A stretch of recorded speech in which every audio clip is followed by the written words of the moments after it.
then there was a time in this country, a long time ago, when reading wasn't just for fags, and neither was writing. People wrote books and movies that had stories, so you cared whose ass it was and why it was burning, and I believe that time can come again. Welcome to the Think Liberty podcast.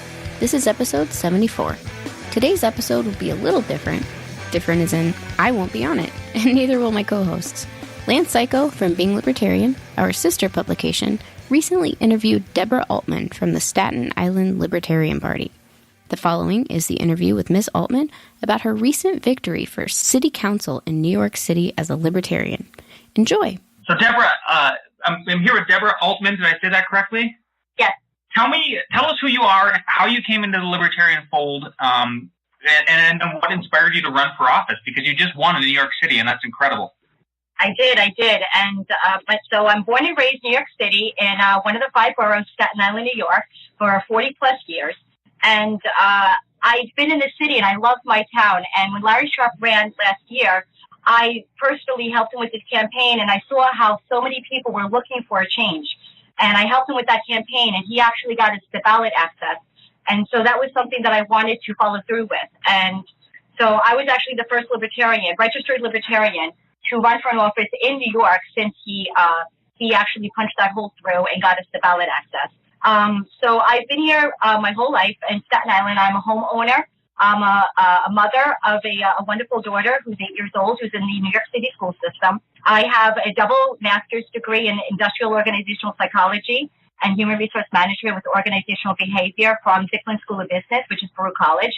So my education, my home, my family is all New York. And I didn't want to move. I didn't want to leave. I felt like even though the system was getting very, very difficult here, it's turning very socialist. Anyone in the country can see that with the laws and all the restrictions and all of the taxes that we're having. With the highest tax state in the country. I wanted to still try to do something to save it. How I got into becoming a libertarian, when I became a single mother 4 or 5 years ago, I ended up struggling with both trying to find work and childcare. So like a lot of single mothers, I went to the system for help. The system wanted to give me a total of $60 a month to assist me, and that was the only service that I was able to be approved of. $60 a month in New York City is nothing. So I decided to open up a vendor stand and start to do tarot card readings on the streets of New York City. I started earning $200 a month just by sitting with a 12-inch by 12-inch stand and a deck of cards. I was able to start a business, a freelance business, from something that is through my family. It's a generational. I'm a Middle Eastern Jew, and so tarot card reading runs in my family. So I decided to take that trade and put it to make it into a business to actually support myself and my family.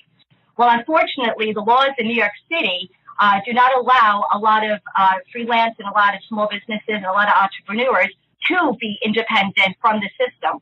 The cops came, tickets followed, arrest happened, and I was unfortunately unable to provide for my family.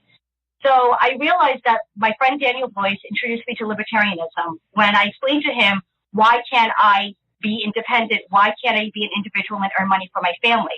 Why are these laws in place? I began to question the system that I've been in for 40 years. And I started to learn about libertarianism as a philosophy. And then I started to get into it as a political party. And I realized that there's a lot of potential here. And so I started to read up on it, and I started to get a lot of books on it. I went to the Staten Island Libertarian Party meeting. And during my first meeting, I became the secretary. So not only was I interested, I immediately got involved right away. And I started to build my alliances. I started to build my connections within the Libertarian Party of New York. And now 4 years later, I decided to run for office after Larry Sharpe got his ballot access. So that's pretty much how I became a libertarian. What were you before? What would you say you had you would closely identified with, or what would you have called yourself before that? A New York Democrat or? No, I was a non-affiliate. My entire life, I've never registered for a political party. I would consider myself an agorist.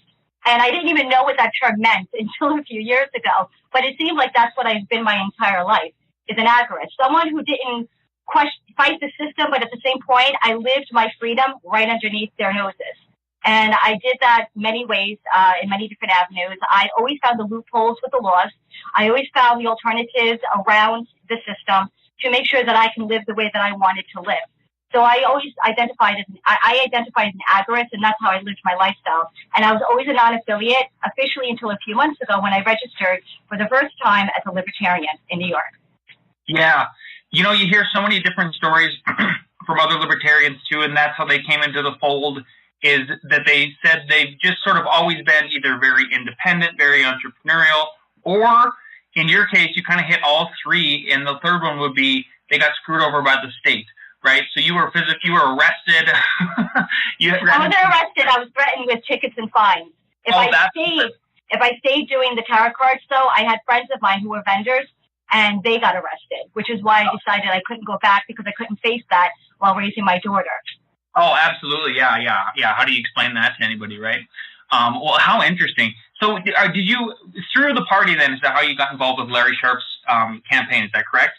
Yes, we ended up, he had, and I didn't even know who he was at the time. I was brand new to the party and to libertarianism, but he began running, and I heard his name being bounced around, and we had a Richmond County fair in Staten Island. Staten Island is Richmond County. We had a fair, and one of the other members said, why don't you help us with the, with the promotion? We have a table out for him, and I said, sure, why don't I go? I'll get to meet Larry Sharpe. And I was very nervous, but I went to the stand, and the stand I bought books, I bought pamphlets, I brought buttons, I made little buttons for him. I brought my entrepreneurial spirit to the Libertarian Party and also to promoting him. And the good thing is that I lived in Staten Island my whole life, so people recognized me. You live on an island, you know everyone and everyone knows you. And so I actually had people from my job approach me and be like, oh, you're, supporting libertarianism. And, oh, you're doing this, oh, you're doing that. And so they already knew who I was. And then that I was promoting libertarianism, their ears were already open because they already trusted what I had to say to them. So that was a very big factor. I wasn't just a stranger trying to sell them a political party. I was someone that they knew that had an establishment in the community already. Yeah, that's fantastic. So Larry obviously inspired you to run. Tell us about the office that you ran for specifically. How many, so it sounds like it's a council seat. It's not the official council of New York City itself. It's sort of a subset. Is that correct? It's an education council. So the New York City Department of Education has councils for all the different school boards for the different districts. The one that I went for was a citywide level. It's called District 75. The District 75 is all the special needs schools in all 5 boroughs, and it includes 26,000 special need children in the 5 boroughs.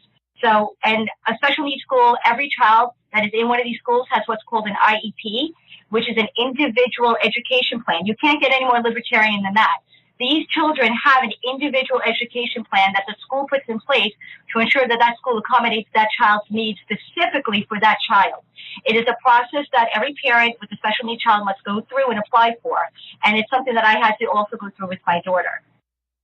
Yeah, interesting. So what was your campaign strategy? I know when I first reached out to you, I was asking about your team, and you go, what team? And then here you are, a winner, and everybody, I got to tell you, just my news feed on Facebook and Twitter and everywhere else is highly, it's conservative and libertarian because that's a lot of my friends and things that I follow and everything. But it blew up, and your name was all over the place. So tell me about. Yeah, it was awesome. Well, I saw a Facebook ad actually asking parents if they were interested in running for council, for education council. And funny enough, it was on Facebook, and I'm on Facebook all the time doing libertarianism. I saw it, and I thought to myself, it was the very last day that you could apply for it. And I said, you know what? I said, this is something that I can do. This is something not only can I run for, but I can win because I'm a parent. I'm a special need parent. I'm a single parent of a special need child that knows the school system, has advocated for my daughter, has fought for IEPs, has filed suits against the city. I've been through the private school system, I've been through her zone school, and I've been through District 75, which is a special needs school. I had a very unique experience and story that I can tell, and I can actually help other special need children go through the same system. A lot of parents were already reaching out to me for advocacy I also work in family court, and I have experience working in law. So I understood the laws. I understood how to navigate the system. I understood how to follow the paperwork and the processes. So I was already doing similar to what the Education Council was the setup for. So I said, you know what? Let me apply. What can it hurt? So I applied, and I put maybe a 4 or 5 sentence. You have your candidate speech. And that's something that they posted that went out to all the different PTA boards. So the PTA boards have officers in each of the schools. They're the ones that actually voted for the Education Council. So it wasn't a vote for citizens and, in an election for the entire city. It was only for the PTA boards of those schools. And so you had to appeal to that. That was my voter base. And so I wrote something that was very short, but very to the point about my education, about the fact that I have a master's, that I work in law, that I have a child that went through private, public, and District 75, so I had a unique experience of the whole school system, what works and what doesn't work, and that I advocate right now, and that this is something I wanted to do for their children. So it was very short and to the point. I applied, and then the forums began. So the half of the battle was just showing up to the forums. I live in Staten Island, and New York City is a very unique city, where the public transportation system, everyone knows the MTA is not reliable. And that's what I have to depend on to get to the other boroughs. It would take me almost 2 hours to get to Manhattan to get to one of these forums. These forums were 3 hours long, and then it would take another 2 hours to get back. So I had to dedicate an entire day just to show up, to be prepared, and to be able to sell myself. I went in a business suit.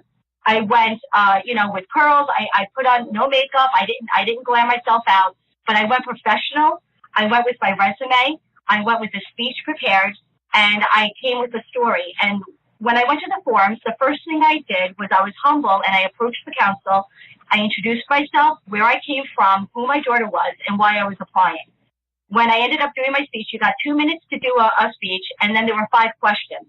The 5 questions I was able to answer better than anyone else because I not only understood the issues, I had actual solutions. That was the difference with me as a candidate versus everyone else. And everyone knows New York City is highly democratic, highly democratic, very left-wing. And I came and said I understood that this is a group of children that we need to protect, and this is what I can do to protect them. Every other candidate understood the issues. They had the passion, they had the drive, but none of them had the answers on how to solve the problems. I had the solutions, and I came up with that. And these are things that I thought about before I went into the forums. It had such review from the other candidates that I got approached by them, applauding me for my story, for my solutions, to the point where when they went into their speeches, they started already speaking my solutions on their time, saying, you know what, I really like what Debra Altman suggested, and I approve, and that's something that I would do as much if I was in the council. I was already changing their hearts and minds. I was already changing the way that they think, just by coming from a different angle. And I was unapologetically libertarian. It was on my resume that I'm currently now the vice chair for the Staten Island Libertarian Party, and I have that in my resume as my volunteer. My business cards say that I'm a libertarian. I spoke as a libertarian. I stated that that's what my party affiliation is and that I'm into politics. So even though this was a non-affiliate position, I was unapologetically libertarian, and I brought those solutions with me to the forums. So showing up was literally pretty much all I did, and I did it on a budget of less than $250, and with no team. I did have a handful of very good friends that were very emotionally supportive for me, but I had almost no one show up at the forums. I had no one writing my resume for me, no one writing my speeches for me. I had one friend of mine, one mom friend that helped me go shopping to make sure that I had the right business apparel. But I had very few people helping me through this. It was really my drive and my passion for my daughter that got me to win this election. That's fantastic. Yeah, you just picked it up and ran with it. I love the story from so many different angles. The fact that you saw an ad on Facebook, and then it was the last day, last minute, and you went for it. Can you give us some examples? And the other thing is that you were unapologetically libertarian, even though it was a nonpartisan race essentially, right? I mean, you didn't have to put a DR or an L. Right. New York City school boards, it's just if you're a parent, you were eligible to apply as long as your child was in that district. Yeah. Can you give us some examples of what with your solutions, to the questions that were answered and the problems that you addressed? What were your libertarian-like solutions compared to, let's say, an opponent who's very, Democratic, left-leaning? I had three solutions that were something that the entire audience, the entire council, and all the other candidates resonated around. The first thing that I said was, there's too much information for a parent to be overwhelmed with to be able to understand all the resources that are out there for special needs children, all the different services that are available to them. So one of the things that I came up with was a parent resource directory, where we can consolidate all the names, all the different policies, all the different programs, all the different placements, all the schools, all the different services that a special needs child by law is entitled to, but a lot of the schools do not advocate or do not allow the parent to know of this until well after the child is struggling. So I said that I was aware of a lot of these different websites, a lot of the different directories, a lot of the different resources, and I wanted to consolidate all of that information to have what's called a parent resource directory, where this is something that we would send out to the parents upon application of an IEP process. We're not just handing them a booklet saying, here you go, good luck, we'll see you at the meeting, fight for your children's rights, but you give them the tools and the knowledge and the education to inform them of the different avenues that they can go. So when they go into that IEP process, they're well informed. So that was something a lot of parents, including me, everyone has an IEP nightmare story. Everyone in the city can tell you that if their child's in special needs, if they're in a school with an IEP, it did not go smoothly the first time. It was not until the parent found out that there was something called a parent member that was an actual program that a parent can actually advocate for them for the IEPs. That is not something the school tells you when you apply for the IEP process. They do not tell you that there's different kinds of, there's something called the least restricted environment, which is a law that they're supposed to give your child as much inclusion as possible. A lot of the schools were not telling the parents that when they were setting up these IEPs for their children. There are different services that the children can actually have to help accommodate them to adjust to the education. You have counseling, you have occupational therapy, you have speech, you have vocational therapy. So there's different kinds of therapies that help the child adjust based on what their limitations are. A lot of these services were not offered at the IEP process. Why? Because the school didn't want to offer them. Every time one of these services is offered, it goes into the school's budget. And I hate to tie it into funding, but it really does go into that. When my daughter was in zone school, she lasted 6 weeks when all of a sudden we had an IEP meeting and they refused to offer her occupational therapy. They refused to offer her what's called an ICT class. She was in general ed. So that was two things that the school completely violated against the law. But I was alone. I was not aware that these were the things that they had to do.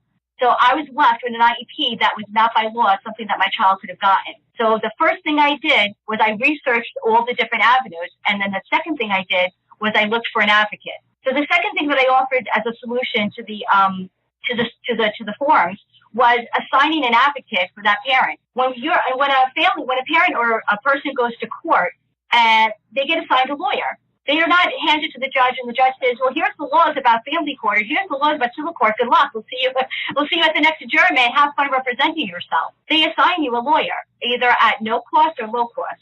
Why? Because the legal system is so complex that they do not expect a layperson to understand it. But when a parent applies for an IEP process with education law, you have the American with Disabilities Act. You have IDEA, which is another. You have FAPE. You have FERPA. You have all these very complex laws that a parent is not aware of, nor do they have the time while they're caring for their special needs child and working and taking care of their other needs. So assigning an advocate, which is already an existing program in the school system, but expanding on that, where the parent member doesn't just show up for the IEP, but they are with the parent from beginning to end of the school year, where you have someone that's been through the system, that understands the laws, understands the services, and creates that check and balance to the school system to ensure that that child's getting everything that these laws are supposed to be offering, but they're not. So ensuring that there's an accountability by assigning an advocate. That is actually something not only did I mention in the forums, but I actually met with my congressman the other day, and I actually approached him about that to let him know that this is something that these special needs schools and these parents desperately need. And would you describe, both of those solutions, did they cost any extra money, or was it just making the system better and more streamlined and by using existing resources? So I understand the libertarian angle, and the Parent Resource Directory is something that the council can do simply by gathering the data, which is something that I offered to do. My term is for 2 years, and I said by the end of my 2-year term, I hope to have a Parent Resource Directory that is something that the council can work on. The council is also unpaid. We are parents that are simply in council. We do not get any money. There is no salary attached to this. So that in and of itself is libertarian. There's no taxpayer money that's going to my term. The Parent Resource Directory is something that the council can do, but we can gather, if the council is 9 members, and so we can gather everyone together with any information that we all have through our experiences, put it together, collect the data, and then disseminate it to the PTA boards, which will then give it out to the parents. So that would cost literally zero money. There's no cost to that other than my time and the other council members' time. The internal advocate, and so that was something that everyone raved about, and the other members and the council member loved so much that they approached me after the meeting telling me that they wanted me to work on that, regardless of whether or not I was accepted into the council. So I was already being included into the meeting and into the solutions before I even won. The second thing was the parent member is already a program that is the parent member gets a 1-day training, and for the IEP that they show up, they get a $50. Okay, so they do get paid $50 to assist for that 1 day for that IEP meeting. And I did offer to expand that. How I explain this in the budget is, right now we have class action lawsuits in the millions of dollars against the Board of Ed, the Department of Education, because these special needs children are not getting what they need by due process. They're not getting their rights. They're not getting these accommodations. They're not getting the things that are required by law. And we force for these things to make sure that our children are getting the education in the system that we are all forced to accept. Your child must be in a school system. It's either that or you're homeschooling. Homeschooling, you get absolutely no funding whatsoever. And a lot of parents are working. So unfortunately, that is not something that a New York City parent with the high rent, the high cost of living, and the high taxes, that's not an easy answer for a lot of them, because they must work to keep the roof over their head and food in their fridge. So they are forced to put their child into the school system, especially to have all these extra services that homeschooling would not accommodate. So to prevent all these class action lawsuits, which are extremely a heavy burden on taxpayers in the millions of dollars, and on top of that, these children are being suffered to not get these services they need to get the education, that expanding that program, which might only cost maybe I couldn't tell you how much it would cost in the beginning, but giving a few $100s for an advocate to ensure that, one, the due process rights for that individual is protected, would save millions of dollars in class action lawsuits. There's one going on right now, and there's actually another class action lawsuit that's being consolidated right now with new clients for the new school years of the new children that are not having their rights being met in education. So it actually would save taxpayers money in the millions of dollars just by saving the class action lawsuits. Yeah, well, I guess that would be an amazing thing for you to track over time and see if I hope it's true. In the end, that you made these suggestions and ended up saving the school system millions of dollars. That'd be a beautiful thing to show that it didn't cost you any extra money. You just streamlined the system, and you just prove that good ideas don't require force. They don't require force. They just require the right person to sell it to the right person. Yeah, absolutely. So were there any at all, though, negative responses to you running as an out-and-out libertarian at all? I mean, you hear horror stories from other candidates running about... I do. Oh, yeah, so tell me about it. So when I walked in, the first thing I said was, my name is Debra, and I'm a single mother of a beautiful daughter that's in a District 75 school. So the first thing I started with was my pathos. And I believe my strategy was pathos, ethos, logos. You start with the pathos. You start with who you are, your personal story. You have to get them to understand where you're coming from before you tell them where you want to take them. You have to explain to them your history and why you're running for this. So that was very important. I made it personal. I even spoke about my dyslexia. So I also have a learning disability. I went through the public school system when there were no services for dyslexia. I struggled through the public school system myself. So I exposed myself. I was vulnerable. I told them things that were personal about me and how I'm seeing my daughter now go through the same struggles that I went through. And I could tell you, every single person in that room was listening to every word because of how I began who I was. The second thing I did was my ethos, my ethics, my education, my experience. okay, so now that you know where I'm coming from, let me tell you where, what I've done. Well, even though I have dyslexia, I have a double master's with a 3.7 GPA. I made sure that even though I had a disability, a learning disability, I still fought for my own education. So I showed them my ethics and my convictions, and that how I was consistent with what I believed and who I was. Then I went with the logos. The logos was, I'm into politics, I am a libertarian, and these are my solutions. By the time that I got to that part of the speech, they were listening to every single thing I had to say, and the libertarian was almost an afterthought in their minds, because they already loved who I was. They already loved what I went through personally, where I came from, what I accomplished myself. So when I finally got to my strategies and where my strategies came from, they were already writing them down and they were already repeating them. So I tell everyone that that's the strategy, that if you're going to run for an office, you do not start with, hi, I'm a libertarian, and listen to me. And I see a lot of libertarians do that. They go in with the, I'm a libertarian and I'm running for office. That is literally, they're going to shut their ears off right away. Unfortunately, libertarianism a lot of people aren't even aware of what that means. There's a lot of misconceptions out there. So the first thing you have to do is sell you, who you are, your story, and why you're running for this. If you're running for, depending if it's a board, if it's a council, I've seen people run for things, just as example, Larry Sharpe, he said, I live in New York. I want to save New York. My family lives here. My business is here. He identified with who he was and why he was running first. And then he talked about the libertarian strategies, but he always talked about his story first. And I can tell you, when I was in the room, people were listening to every word of his. And he would go on for an hour. I only had 2 minutes. So I had to be pretty quick with my story.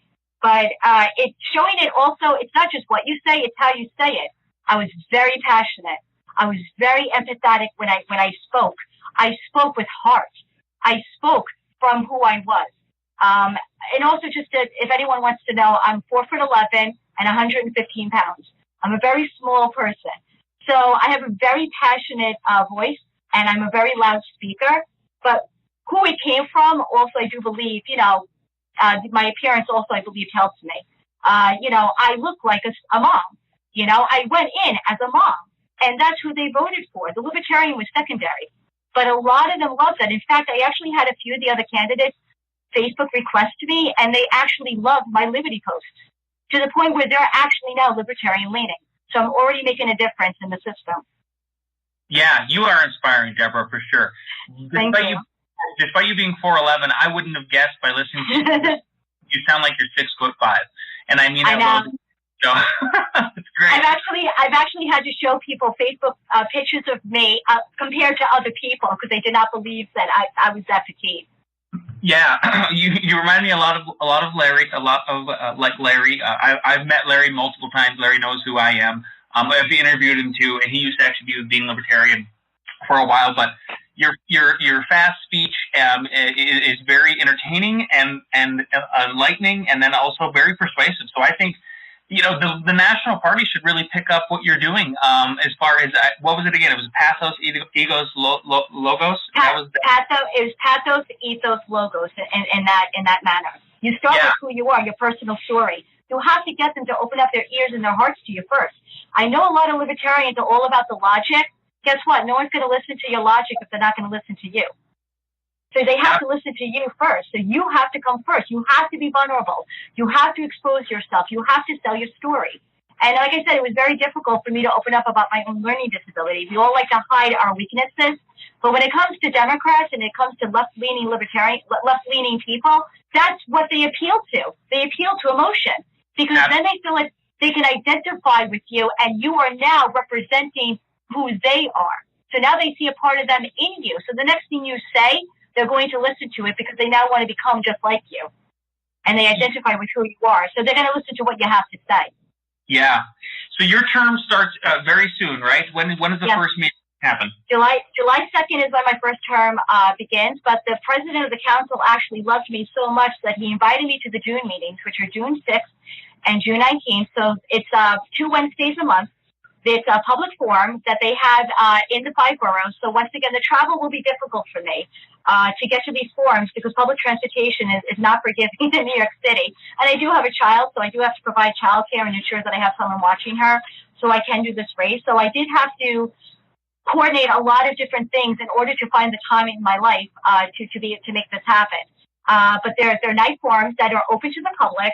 Another thing that I did sell at the forums is a lot of parents are not aware that the Education Council exists, that we are a group, an advocacy group on the other side of the PT board that are actually part of the system. We answer to the superintendent, which answers to the chancellor, which answers to the mayor. So we have a voice in the system to make a change, and we can actually vote as long as we have a quorum. These are open to the public. These are open to parents of anyone that's in the school system. A lot of the parents are not aware of these. So another 2 strategies that I actually sold at the forum, one of them was that we should have this online as a video, whether it's a FaceTime, whether it's, another kind of a video system, where the parents who are working or childcaring are unable to physically attend the meetings. We should have it set up where they can actually still ask questions, they can still log in, and they can still watch the things that we're doing. So they still have a connection to us, and then we can open up that communication. The second thing that I also stated was, in order for the council to make these changes, we should have petitioning power to actually personally write out the differences, whether it's undoing unjust laws or fixing the laws that are there to actually make them more efficient and more accountable. And so that is something that I also suggested that the other candidates and the council both love.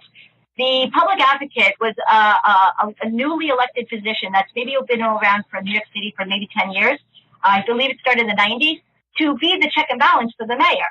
And the public advocate has petitioning power. That is something that they have to be the check and balance for the mayor. But the councils do not have that power. But we're the ones we have the feet on the ground. We are the ones that are in these schools, talking to the parents and seeing the struggles that these children make. So we would be the ones that would make more sense to write these, and then we can pass that down to the mayor who could sign off on it.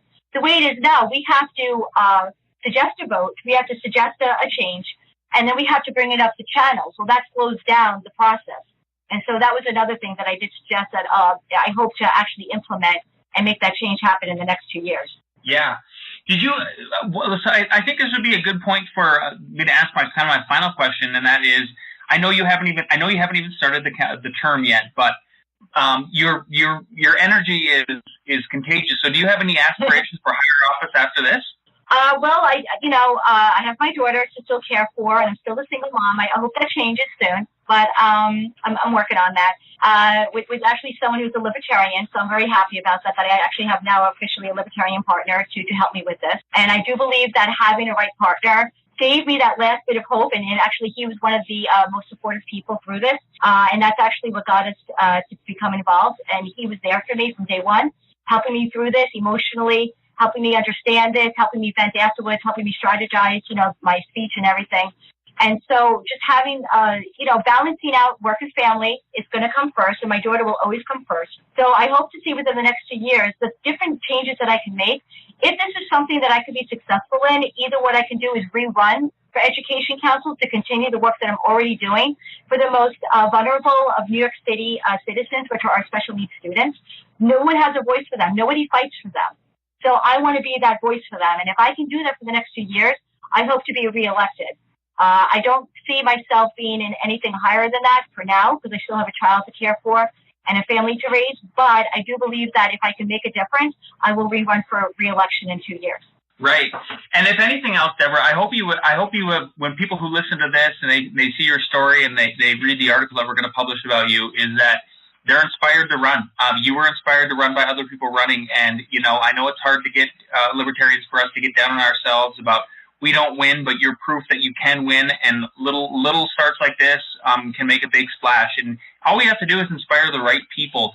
It only takes a couple of the right people to be inspired to make a huge difference in Congress. Everybody forgets that Ron Paul, even though Ron Paul didn't pass one major piece of legislation, at the end of the day, at the end of his career, his last 10 years, everybody really looked to him for every single, a lot of people looked for him for how they would vote, because he was so principled in the way he did things. So Absolutely. And like I said, I might be the only libertarian in New York City and the only libertarian that's in the New York City Education Council, but I already have other members that are seeking my advice and because of my inspiration, because of both my education, both my background, my experience, and also my passion.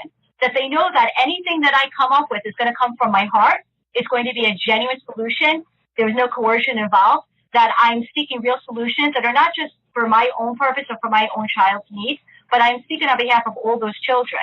And that this is something that they're already coming to me for that. And like I said, if a single mom in New York City can win an election, I encourage every single person to run for their city boards, their councils. You start on the ground, you sell with who you are, run for things that you can identify with in your communities where people can know you, get them to know you, sell where you came from and what you're promoting. And if I can do it in New York City as a single mom on a budget, I earn less than $20,000 a year. I did this on a budget of less than $250. I showed up. All I did was show up, and that was half the battle. And if I can do it, I encourage every libertarian across the country to do it as well. Don't leave me out there alone. We need everyone now involved to make this change and flip this over. Absolutely. Thank you. Debra, that was awesome. Thank you so much for being on the Think Liberty podcast today. And I look forward to keeping up with you and seeing where you're at and maybe checking in within a year or two. And hopefully, everything's going well and you're making a big difference. It sounds like you're on the right track. Thanks so much for being on today. And thank you so much for being libertarian, for having me. I appreciate it, Lance. And that concludes today's episode. We appreciate everyone's time this week and hope you enjoyed this interview. A big thanks to Lance Cayko from Being Libertarian and to Debra Altman for taking the time to speak with us about her amazing victory. Before we go, be sure to check out Think Liberty on all social media platforms. Just search Think Liberty on Facebook, Instagram, Twitter, and any other platforms you use. And as always, our website is think-liberty.com. Be sure to subscribe to the Think Liberty Podcast Network for almost daily uploads of new shows. Leave us a review and tell a friend. And as always, whether you like it or not, we'll probably be back next week.